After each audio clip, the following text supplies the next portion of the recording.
I love my people. I love my people, man, with a passion, with a capital P. Because San Francisco, man, is one of the greatest cities on the planet. And I've been all over the world. You know what I mean? I've been to Israel. I've been to Africa. I've been to the Philippines. I've been to New York. And they say if you can make it in New York, you can make it anywhere. If you can make it and survive in San Francisco, then you can love the whole world. You could change it and love the whole world.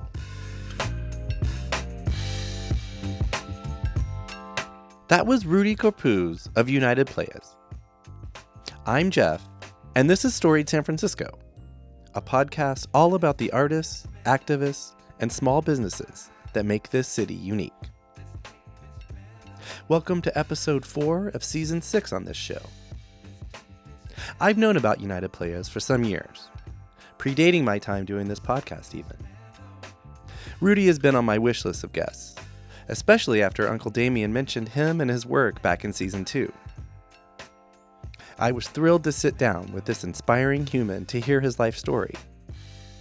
It's one filled with so many ups and downs, so much adversity. But there's inspiration there too. Here's Rudy. First of all, peace and blessings. Thank you for having me. Mm-hmm. And we're already here, November the 2nd, 2023. Here we are. And so we are here in the South Market of San Francisco, District 6. 120-year history of Filipinos in this neighborhood. I'm born and raised in San Francisco. I'm Filipino. Grew up all my life around this area. And I'm very blessed and honored into being a neighborhood that has so much resiliency and so much, I would say, the spirit of love. I saw you, we'll get to this later, but I spotted you in the crowd at last week's Undiscovered, or whenever that, I can't do time anymore, but that last one that they did a couple weekends ago. Jeff, you saw me? I spotted you, and that's what reminded me. I was like, I got to reach out to Rudy again to try to get him on the show. But I just cheated and said your first name. If you could say your name, how you like to be. Rudy. I mean, you know, everybody that really know me calls me Root, short for Rudy. Yep. That's it. Hey, Root. Yep. What it don't do. Awesome. Okay, well, like I said, however, and you could just start with your life if you want, but if you want to go back to sort of any ancestors and setting the stage for your arrival on this earth. Thank you for asking, Jeff. So my family, my mom and dad came from the Philippines. Okay. By way of being in the service. Okay. My dad was a master sergeant in the Army. And he traveled to certain parts of America. My understanding is when he first came out here, he was in Boston. Okay. And then I believe moved to Seattle and in San Pedro. And then I believe San Francisco. A lot of port towns there. And when we came to San Francisco, my family, I wasn't born yet. We was actually in the Hunters Point area. Okay. Right, 3rd Street. Right on the bay. Yeah, we was right over there. That's what I was told. I wasn't born, though. Okay. But, you know, I hear the stories from my older brothers. I'm the youngest of 9. Okay. And, you know, my mom and dad rest in peace. You know what I mean? They're deceased right now. And but from there, they moved to the South Market. Okay. 1285 Howard Street off of 9th Street. Just down the street here. That's right. Okay. That's right. So when your dad was doing all that moving around Boston, Seattle, and all these other places, were your mom and dad already together with each other moving around? Yes, okay. They was. Maybe yes, some of your older siblings maybe around during some of that? So some of my brothers was born in Boston. Got it. Well, some of my siblings, I believe the eldest were born in the Philippines. Okay. Right? Okay. I believe so. So your mom and dad came over here with at least a kid or two. A couple of kids. And wow. And then I know some of them was born in Boston. And then I think, if I'm not mistaken, in San Pedro area. Yeah. I don't know. I'm just making it up. That's fine, yeah. But I know I was born in San Francisco. Me, one of my sisters, and one of my brothers. Got it. And you're not only born, as if born and raised. I'm a first generation. Hell yeah. Okay. You know what I mean, in the South Market, I'm a SOMA boy for real, for real. Hell yeah. And You don't have to if you don't want to say your age, but can you tell us roughly what maybe decade you came in? I'm at halftime of my life. You know what I mean? Are you 50? I just turned 50 last month. Did you? In October? September. September? Happy belated birthday, brother. To you too. Right on, man. Okay. Yeah, I'm at halftime, man. Yeah. And so, I'm very blessed to be here. Very grateful that I'm here because, I escaped death several times. Okay. But God has got me still here. Okay. God is the greatest. I can confirm for listeners you're here. Yes. Can we back up just a little bit? So I do now know that you were born in the 70s. You probably have some memories from the 70s and definitely from the 80s. Can you tell us about your experiences? Sure. Were you all already in South of Market? Mm-hmm. Okay. So I was born at Letterman's Hospital. Okay. That's in Presidio. Mm-hmm. It ain't there no more. Right. Right. And so the street name's still there, I think. Is it? Letterman. Well, yeah. I need to go take a visit. I always thought it was David Letterman. That's why I was born. Okay, right. But my mom and them resided though at 1285 Howard Street. Okay. Right off of 9th Street. And so that was the first home that I lived in, right? And growing up in the South of Market, you have to be, you had to know how to read the signs to know how to survive. Because this was a real thriving community. And as me growing up, I'm Filipino. I grew up with a lot of different nationalities: Latinos, Samoans, blacks, other Filipinos in this neighborhood, right? All throughout these alleys was families, right? A lot of families, right? And that's my cat over there. Shout out to Rosie. I got 5 cats in my bed. I rescue cats. Nice. Yeah, I love animals. And so, anyway, navigating through this neighborhood and this community, it was a lot of other ethnicities and families growing up. In this area, we wasn't rich. Mm-hmm. We wasn't poor, but we wasn't rich. Mm-hmm, mm-hmm. And so we learned a lot at a young age because me and a lot of my friends, we put a gang together. We'd go down Market Street, the Emporium, the St. Francis Theater, the Woolworths, the Fun Center. Uh-huh. You know what I mean? Kaplan's. And we used to run up and down Market Street. But what I really, really, really learned about community and growing up other than my house and in my community, there was a community center called Cannon Kip. Okay. Can you tell us about that? I'm 8th and Natoma, 705 Natoma. Okay. Cannon Kip, right? Filipino? Well, it was Filipinos there. Yeah. Right? Okay.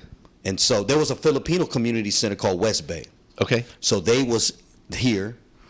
Candy Kip was here, right? 705 Natoma, right off of 8th Street. Okay. And as a young kid, I would go there because that's where all my brothers and sisters would go. And there was a lot of people who guided us and taught us. What kind of things would you all do when you go to these community centers? There was a lot of things there. I mean, there was a basketball gym there, was recreation there, but they would teach us. They would have study halls. Okay. Right? They would take us to events, to the Oakland Coliseum. Oh. Field trips. They'd take us to Blackberry Farm. They'd take us to Santa Cruz Beach Boardwalk. Oh, yeah. These are the things I remember as a kid having fun. Sure. And Candy Kip gave me some of my best memories because there was a lot of older people who was there who would teach the younger people. And they would look after us. Mm-hmm. Mm-hmm. And I swear to God, what I do now contributes to what Candy Kip had taught me. That's awesome. Straight up. I give props to everybody who was directors at Candy Kip. There's so many of them. Yeah. One of them just recently passed away. Okay. Good friend of mine named Roy Harrison. I'm sorry to hear. He was one of the directors there. Miss Stribling was there. Joe Marshall was one of them. There was so many people who I remember. Eugene Coleman was there, right? These people are all in what you do. 100%. Yes. Yeah. So when I was a little kid growing up, they was doing this, but I never understood. Right. I just was there, hanging like wet laundry and kicking it. You're a kid. You know what I mean? Yeah, having fun, playing basketball, enjoying the events they would throw throughout the years, the Halloween parties, the Christmas parties. And, they would take us on a Christmas shopping to the Macy's. Okay. All these things as a kid I would participate. What was more important was the people who was there. Right, the community. They made the community. And it wasn't just one nationality that was there. You know, it was whites, it was blacks, it was, man, everybody. Black, white, peppermint stripe, everything in the middle. And it was a community where we all looked after each other. That's dope. Man. You said you and your friends ran around Market Street. What were y'all doing running up and down Market Street? Oh, man, just... or at least what can you tell us that you did? Yeah, I mean, you know, we was having fun. You know what I mean? Yeah, Market being Street kids. back then, it ain't like it is now. Right. It was really, man, a place you can go kick it. They had the fun center down there, all the games, the arcade. I was gonna we'll say go to the arcades, movie theaters over at the St. Francis Theater, the cinema, you know, and we'll be hanging. There'd be a place just to kick it. And a lot was going on down there. And, you know, I had me and my crew would be down there. Okay. You know what I mean? Me and some of the guys from the South of Market and the Tenderloin, we all hung together. Right. And we would go down there. Shout out to my guys out there in the TL. All my brothers out there. Yep. Okay, and this was the 80s, let's say. Yep. Yeah. Late 70s, early 80s. Early 80s. Okay. Did you spend any or significant time in any other parts of San Francisco back then? Yes, I have. Okay. I mean, I would go to other parts of San Francisco because I had friends. Right. You know, but Right. Trail Hill was one of them. Because, you know, I went to school at Buena Vista. I was going to ask you to let's hear all the schools you went to. So I went to Buena Vista. Okay. And then Patrick Henry. Okay. And then Trail Hill Middle School. Right? And then high school, Mission High School. You know, and then, you know, I was at Bessie, you know, in the neighborhood. Okay. Balboa. But I mean, these are the schools that were my core schools that I went to. But when I was going to other schools, I would meet other friends from other neighborhoods, and I would go up to their hoods and kick it with them at their neighborhood. And Potrero Hill was one of the neighborhoods I used to be at. Okay. Shout out to everybody on that hill. That's right. I'm serious. Missouri block, Connecticut block, Dakota 25th. That whole hill gave me a lot of game. Okay. A lot of wisdom. Nice. You know what I mean? Yeah. Gave me the isms. Yeah. That's Okay. right there. And then one more curiosity that I have. I arrived here in 2000, so I wasn't here in the 80s yet. Where was you at before that? Texas. I was out there in Texas, huh? I was a Cowboys fan. I heard That's in that. my- that's in my Dorsett pet. was one of my favorite football players. Oh, he was dope. Yeah, number 33. Yeah, that's all behind me now, though. I'm TD. San Francisco, 23 years. But I do have curiosity about what it was like back then. Here in San Francisco? Yeah, so when you say you were getting around doing this and that, going over to Potrero Hill, how would you get places? Like, How would I get to places? bike, bus, When I was young, I'd be on the bus. The 19 Polk, the 5 Trade, the 14 Mission, Oh, the yeah. 3rd, 15 3rd. Yep. You know what I mean? I would get on all these buses. And, you know, San Francisco, everything connects. Yeah. You know what I mean? And it's a small city. And I was navigating. You know, I was young, but, you know, like I said, when you came out the house, you had to learn how to survive. And part you of got that tough was neighborhoods in San Francisco. Right. You know, a lot of people often think of the cable cars or the Golden Gate Bridge, but they got parts of San Francisco that's rough. And you have to grow up tough. Because, you know, man, I used to go to certain parts. I used to go up to Sunnydale. I used to go up to Hunters Point, Double Rock, the Towers. I'll be over there in Fillmore. You know what I mean? Yep. Alamany, the Mission. You know what I mean? And all different parts. I used to kick it up in the TL. And so, I mean, you know, there's a lot of parts in San Francisco, man. Army Street Yep. was rough. And part of that toughness that you had to know was knowing how to get places. You just know the have to be bus. smart. You know how to move around. But not only that, because I'm Filipino, and I would go to other neighborhoods where they was black, predominantly black, or Latino, Samoan, and I'm Filipino. And so I had to earn my stripes. You know what I mean? Yep. And so, but after all the smoke was cleared, I had got my respect. Right. I got my respect. Okay. And, you know, I love my people. I love my people, man, with a passion, with a capital P. Because San Francisco, man, is one of the greatest cities on the planet. And I've been all over the world. You know what I mean? I've been to Israel. I've been to Africa. I've been to the Philippines. I've been to New York. And they say if you can make it in New York, you can make it anywhere. If you can make it and survive in San Francisco, then you can love the whole world. You could change it and love the whole world. I'm just going to get out of your way and let you That's talk on my about mama. I have chills And she in over here. heaven. That's, yeah. No, I feel you. I mean, obviously, I love the city. but my experience is Giants, I like your hat, Giants. Shout out to the Giants. Yep. The Niners, you know what I mean? Warriors. Mm-hmm. All right, man. Let's talk about your young adulthood. Yes. So now we've kind of moved through your childhood. Maybe now we're getting into the 90s, let's say. So I would say mid-'80s. Mid-'80s, late 90s. You know, the era crack cocaine came in, right? Cocaine, crack, and a lot of us who was running the streets, that was our way of making money. Because it seemed like everybody in the inner city in America was doing it. And so I got caught into it.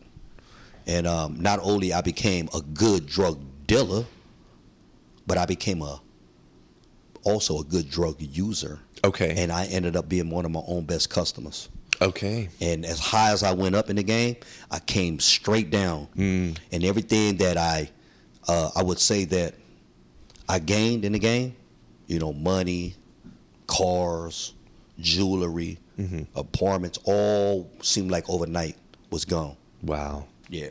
Okay. And the end of that coming down, that was toward the end of the 90s? My father died in 87. Okay. My father died in 87, and I truly believe a lot of that contribute by the way I started running the streets and behaving. Right. And I didn't know where my pain and my anger was coming from. Right. Because, you know, me and my father, you know, he loved me. Him and my mom showed love to me and my family, ultimate love. But they showed it in a way it was old school because they worked hard. My dad worked. He busted his ass. Get up every morning. Rain or shine, he'll be up early. And he was making money to make sure we had a roof over our head, food on our back, and clothes on the table. And more importantly, the foundation under our feet. And my daddy taught me that. I didn't know that. Right. And so when he died, he just died overnight. Yeah. My daddy died overnight. He had a stroke. And you were about 13, 14? I was a little older. I was young. Yeah. I was a little older. I was young, but I was still in my teens. And so when he died, I didn't understand it. Right. And I had so much anger and pain, and I felt guilty. Right. I felt guilty, man.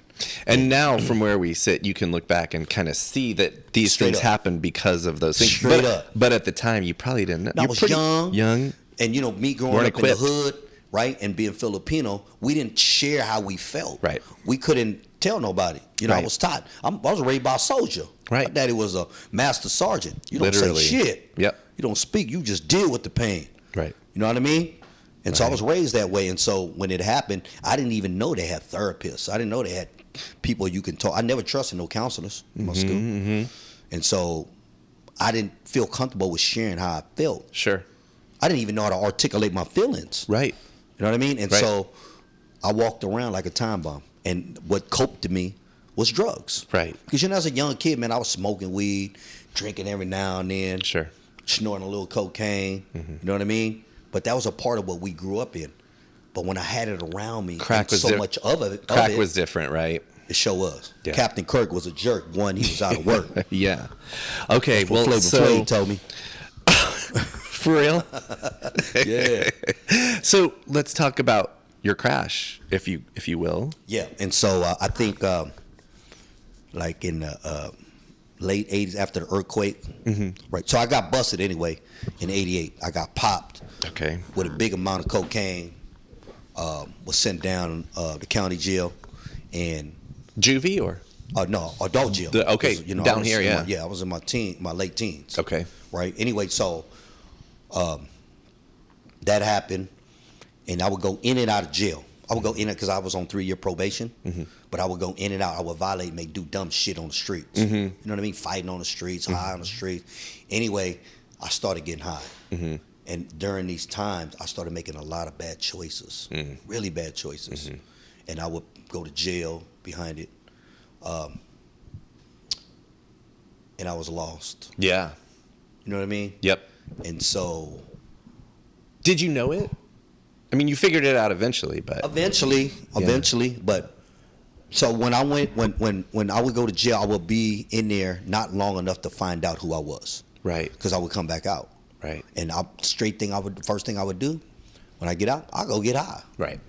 And so I'm right back on that cycle. You But it went would back to cope what me. you knew, Yeah, and it would cope me. Yep. It would cope me to bury my pain. like a Band-Aid. Straight up. Yeah. Straight up. Like one of those Band-Aids. You So what was it for you that broke you out of it? So earlier when my dad was alive, he wanted me to go to college. He actually filed my paperwork for me to go to college. Oh, shit, okay. And so during the process of me going in and out of jail, there was a gentleman named Dennis Ubungen, Okay. Filipino guy. You remember I told you about Candy Kip? Yes. He was one of those dudes who was an elder there. They used to come there and teach us. And so he saw me during a time when I was at my low. Okay. And he said, hey, man, I can get you into City College. There's a program here called the EOPS, Extended Opportunity Program Services, second chance program. Right. So I said, cool, man, what's the catch? He said, we'll give you a job here. We'll get you classes here. We'll get you paid a grant, give you money, tuition. And I was like, let me tell you. So he took me. And when I went up to City College, I seen all the beautiful women. And I said, man, I was in jail with all these dudes, these ugly dudes. Now I'm going to be up here with all these fine women. I'm going. No brainer. And so I'm there. They had me a job. And he gave me a job, a little part-time job to help get other guys who was in my situation. So I would go to halfway houses. Yeah. 111 Taylor. I would go to some of the jails. I would get with the guys on the block. That's where I was at. And during that time I was there, I loved it. I loved helping other people out. But I was still Dr. Jekyll and Mona, Miss Rob your ass that night. Because I was helping people. So maybe you were like starting to be in both worlds. Correct. Yeah. And I started kind of like liking what I was doing. And then what really, really changed me is I met a lady who was a Jehovah's Witness. A specific on college. Woman. Yeah. Okay. And I really was just trying to impress her. Sure. So I would go to her Jehovah's Witness congregations. But I started liking it. Okay. All right. I think I was getting more involved than her at times. Right. And I started to really feel it. And Jehovah God, man, started speaking to me. But I mean, I wasn't, like changed all the way at the time. Sure. And so in 1994, I ended up violating. And when I got back to City College, right, there was an opportunity. There's a place in City College. It's a science building. And in there's job opportunities. And so the EOPS program I was working with had me go deliver some documents over there. And when I went, and I'm telling you a true story, bro, I say this all the time.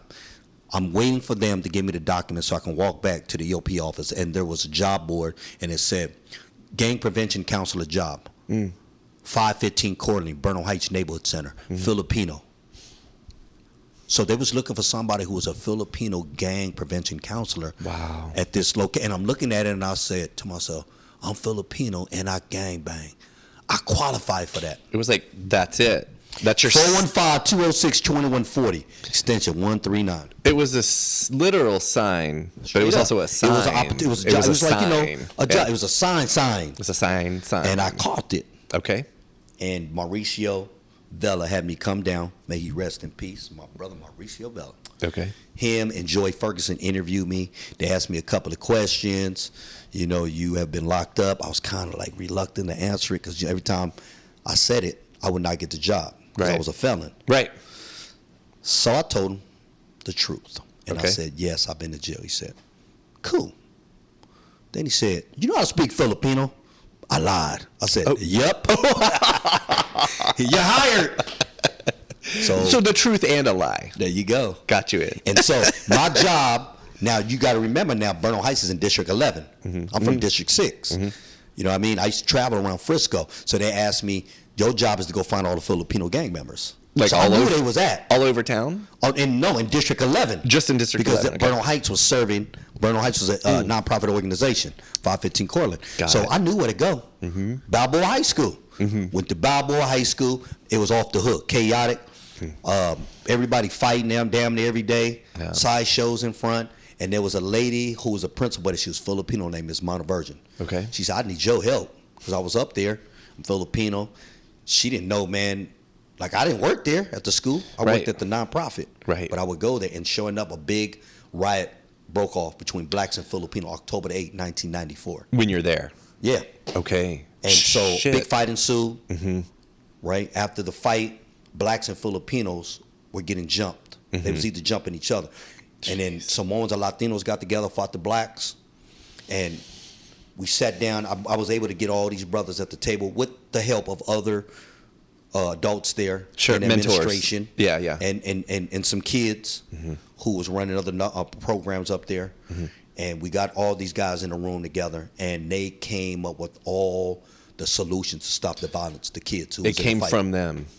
That's beautiful. And they even named the organization. It was a club. They named the club United Players. Is that where United Players started? That's right. That day, Balboa High School, from the fight.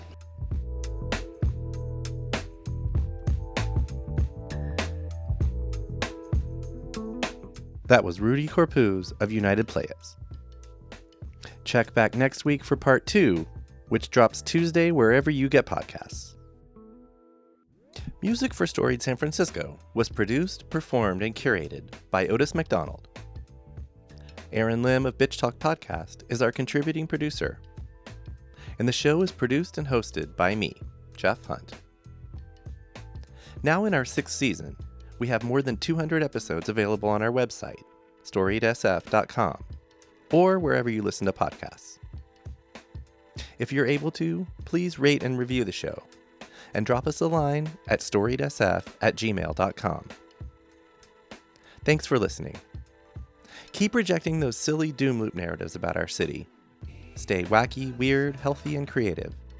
And we'll see you next time on Storied San Francisco.